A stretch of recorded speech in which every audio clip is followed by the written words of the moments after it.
So, the Game Awards happened on the 8th of December, and it was a good show for FromSoft fans. We finally got the trailer for Armored Core 6. Miyazaki said on stage that they are not done with Elden Ring, and Bill Clinton and Elden Ring won a lot of awards. Elden Ring won the Game of the Year, Best Direction, Best Art Direction, and Best RPG. Shocking no one, of course. But do you know what shocked everyone? God of War Ragnarok won Best Music.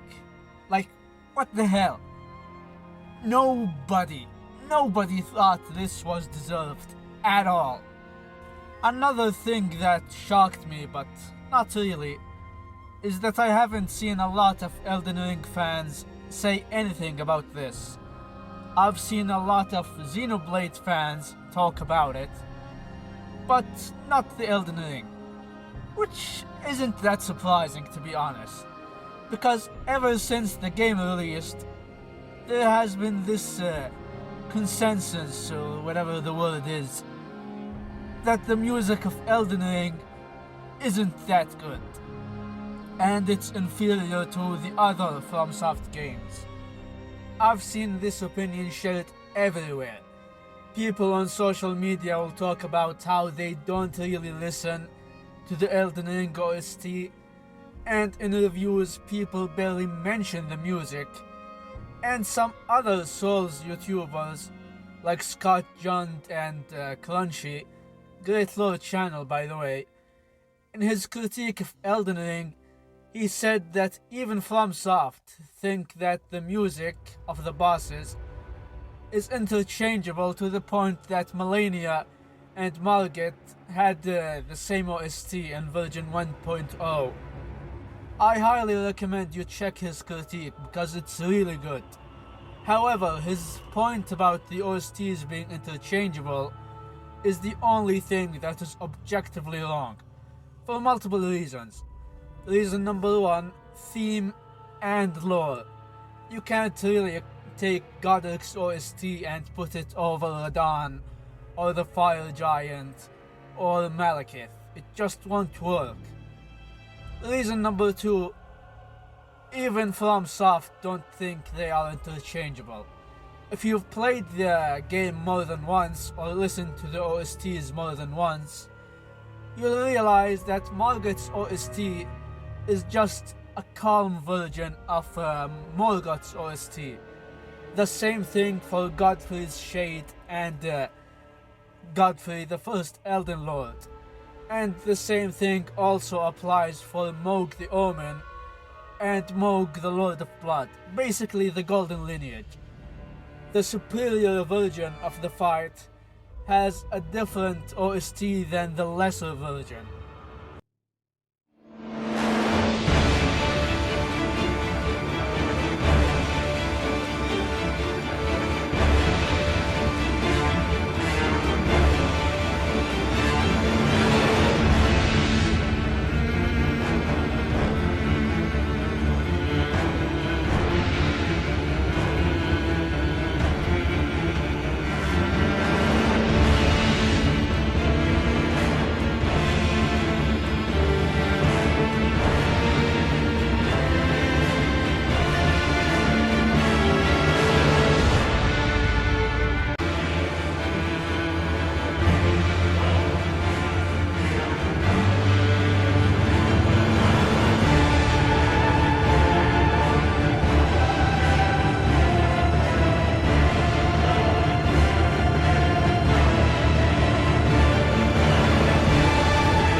Also, one of the weirdest complaints I hear about the music is how it's all orchestral and bombastic and loud. And it's like, duh, of course it's gonna be orchestral and loud and epic. Because most of these bosses are either heroes or demigods. So their music should be, it must be epic. Like the other bosses who weren't meant as heroes or gods don't have such music. You've got the Knights Cavalry and the Bell-bearing Hunters. They are not meant to be epic, they are meant to be spooky, and their OST conveys it. You've got Ancestor Spirit, you've got Renala, you've got who else? The Deathbirds, and the list goes on. So, is Elden Ring's OST bad or forgettable? To answer that, I'm gonna have to quote Wet from Words of Radiance by Brandon Sanderson. He says, and I quote, "Expectation, that is the true soul of art. If you can give a man more than he expects, then he will laud you his entire life. If you can create an air of anticipation and feed it properly, you will succeed. Conversely, if you gain a reputation for being too good, too skilled, beware, the better art will be in their heads, and if you give them an ounce less than they imagined, suddenly you have failed, suddenly you are useless. A man will find a single coin in the mud and talk about it for days, but when his inheritance comes and is accounted 1% less than he expected, then he will declare himself cheated." So yeah, the OST is great, but people's expectations were too high because FromSoft had always delivered on the OST department. If this level of music was present in any other game, people would be praising the hell out of it, and it would win every music award. So, with that being said, it's time for me to praise the music and rank my favorite and tell you what I think they mean and represent. Keep in mind that this ranking isn't really a ranking, except for maybe the top 5. The others are interchangeable depending on my mood or etc.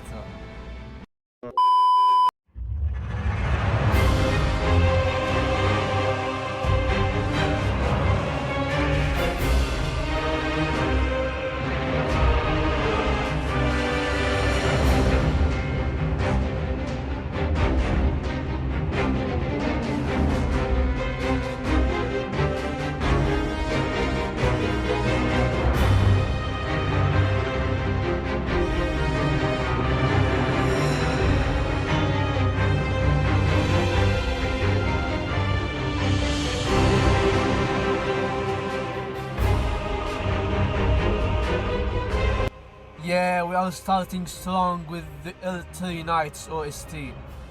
This soundtrack has a special place in my heart, because when I first played the network test more than a year ago, this soundtrack was the first one that really caught my attention. The sight of the tree sentinel charging at you and then doing a heroic pose while this soundtrack starts playing in the background. Oh my god, that was so insanely epic.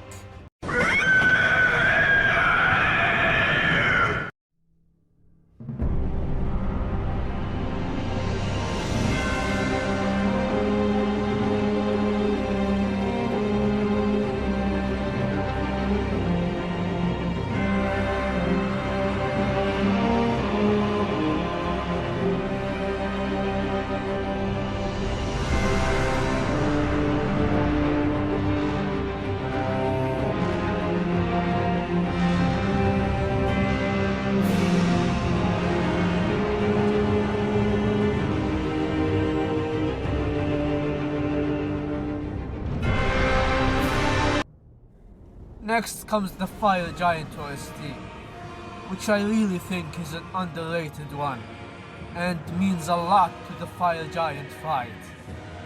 Because the way I see it, the first phase of the soundtrack represents the tragedy and sorrow of the fire giant.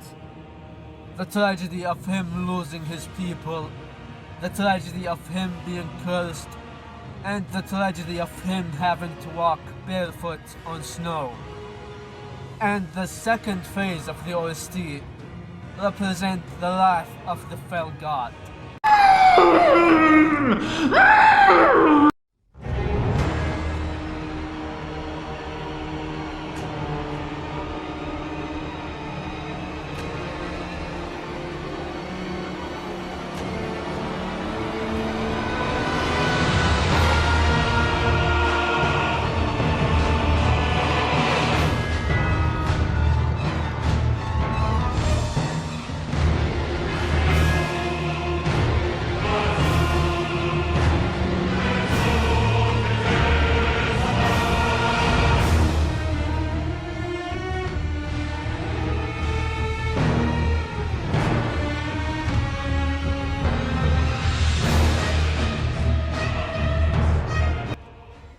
I love how disturbing and deranged Godric's OST is.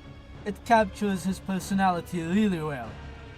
Also, his OST reminds me of another grafted boss in the Soulsborne history. Can you guess who it is? If your answer is the one reborn, then you are right. The cello and strings and everything about Godric's OST sounds really similar to the One Reborn's OST. And this is something from me. I really believe that the composers and the entire team had a lot of fun while making the second phase part. Just listen to this.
Ah yes, the Ancestor Spirit OST.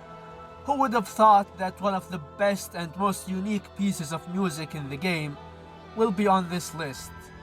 I think this soundtrack was inspired by Yuka Kitamura's work with Alex Roy on their album Seasons. Hell, she even says it in a comment. Anyway, this OST is the only one that makes me feel sad and make me feel evil and relaxed at the same time. Because we have no reason to fight the Ancestor Spirit or the Ancestor followers. They have no part to play in our journey. Even the rewards aren't that great, but we fight them anyway. And this OST captures it very well. You know, like, yeah, you are trespassing on their solemnness.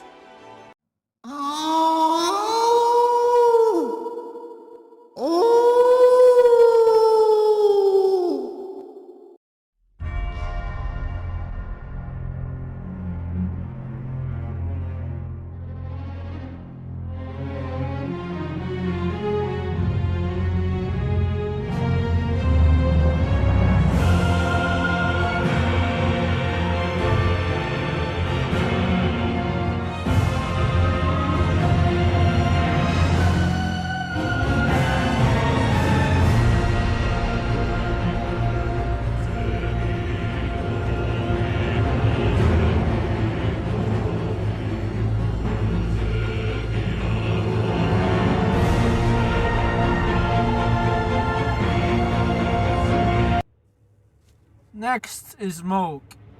And I don't really have a lot of stuff to say about his OST. It's great, and for some reason this is something I noticed about FromSoft games.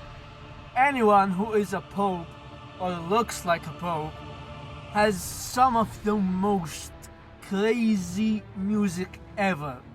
They are all great. The Pontiff, the Deacons, Moog isn't a pope, but he looks like it. And Lawrence, etc.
Next is what I call it, and the God-Devouring Serpent. The music of the God-Devouring Serpent is really strange, because FromSoft composed it using a similar style to their music of outer beings like Astel, Ebritas, the Moon Presence, the Falling Star Beasts. It sounds really close to them, but there's nothing in the lore about the serpent being an outer being. As for Reichardt, I don't know why people who fake the lyrics didn't take his OST and fake the lyrics for it. Because those chants sounds like they are actually speaking Latin.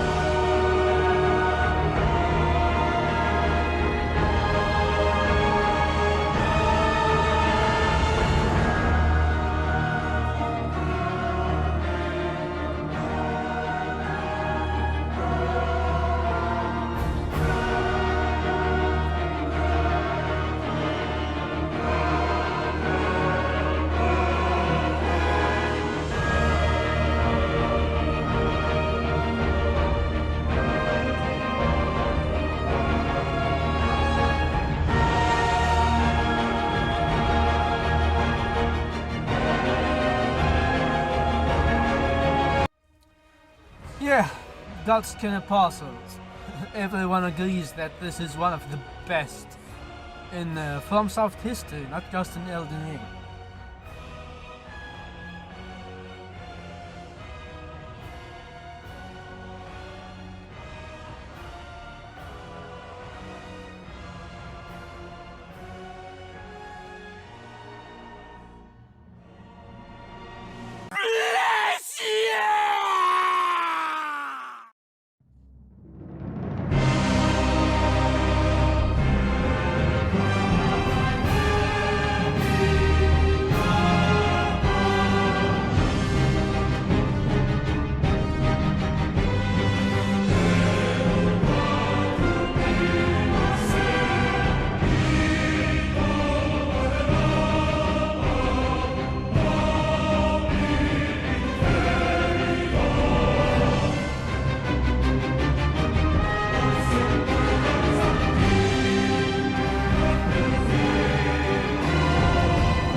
Godfrey's OST is the embodiment of what I said about the OST being epic because the bosses themselves are epic.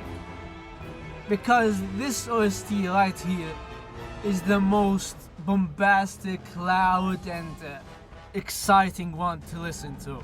Seriously, every time I listen to it, it makes me want to go and work out.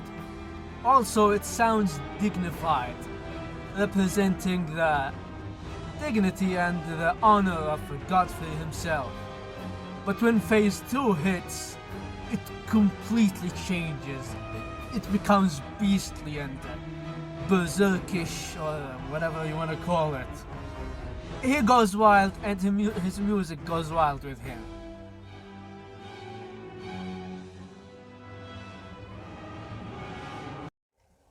What is there to say about the music of Lindell that haven't been said? It's incredible, you know it's incredible, and I think we could all agree that the moment we set foot in Lindell and this music starts playing, it was the most magical moment in the game. And the oracles playing their horns in the background goes really well with this music. This music goes really well with everything in the city. The harp represents the magic and the charm of being close to the earth tree, and the violin, I think it's a violin, represents how depressed and sad the state of the capital is. Seriously, everyone seems crestfallen and just want to die. And when you beat Morgoth and this music starts playing in the background while you are looking at his shriveled body, it just hits hard, man, hits hard.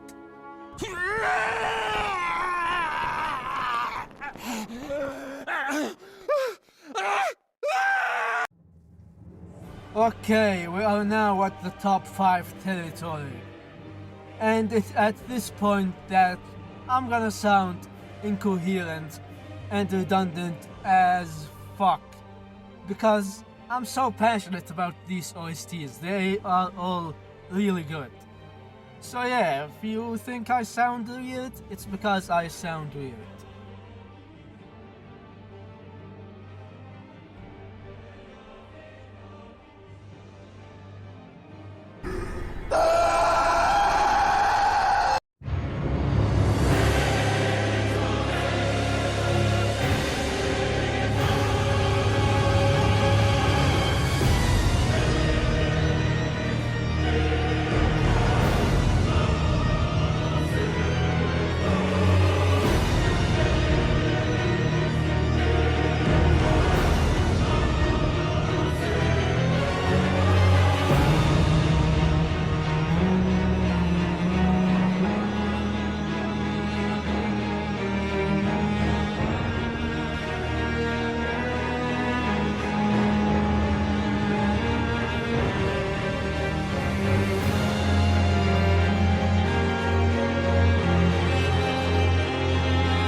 Out of all the bosses, I think that the music of Fortisax tells us the most about him.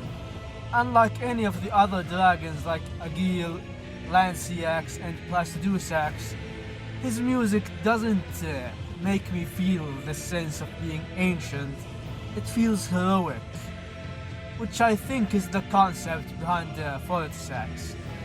The vocals, in my opinion, convey the heroism of Fortisax, while the organ and the instruments convey Godwyn's curse, his death plight.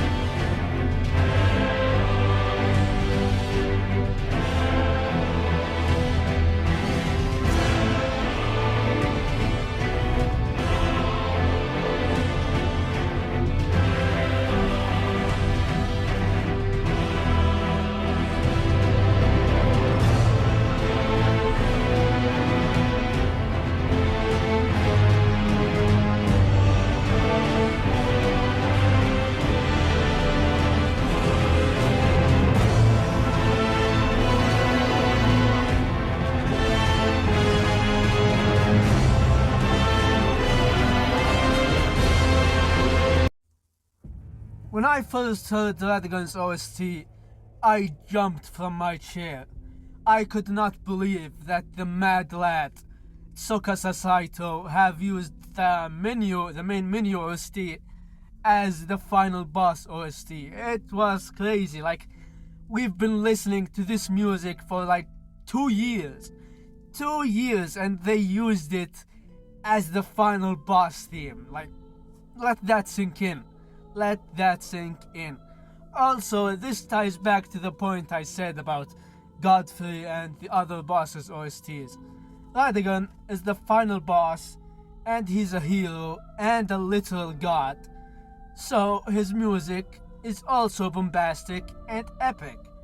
Yeah, the Elden Beast OST is also really good.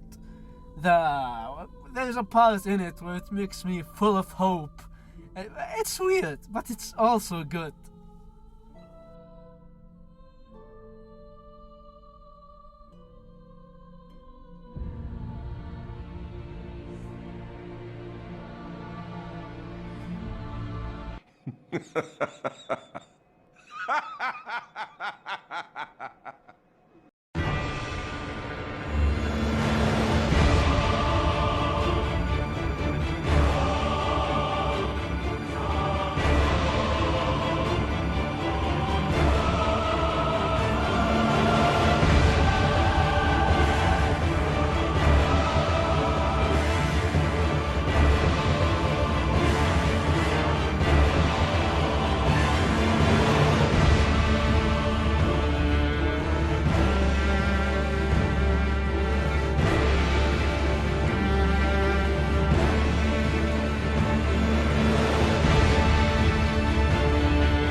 Remember how I said that Margaret's music is just a more toned down and relaxed version of Morgoth's music? Yeah, for me, Morgoth's music sounds like you've done goofed up, kid. Margit has given you so many chances, but Morgoth, he won't give you any chances. He's pissed with you, and the music is pissed as well. Also, I love how the tempo of the music goes up with the tempo of the fight. Once you enter phase 2 and Morgoth becomes crazy aggressive, his music becomes very loud and also aggressive.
Oh boy, Malekith and his OST.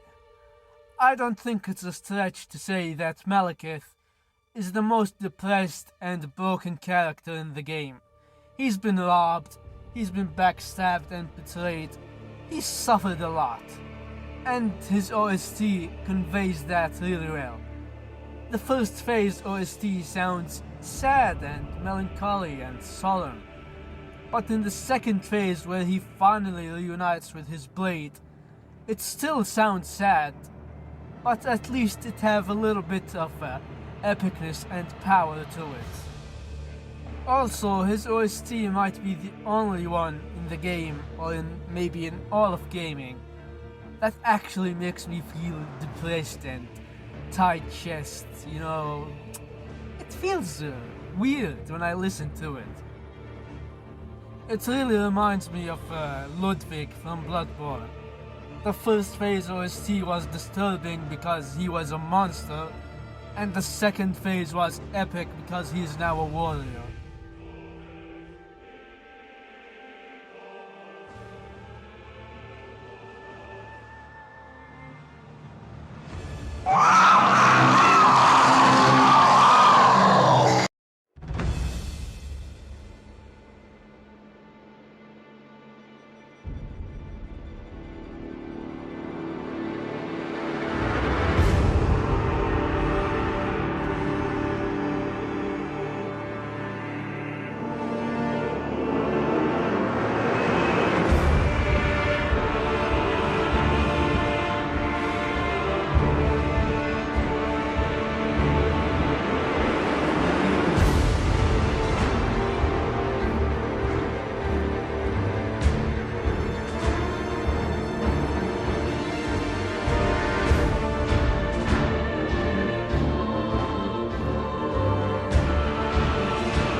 When Radahn's OST starts playing, all you need to do is just shut up and listen.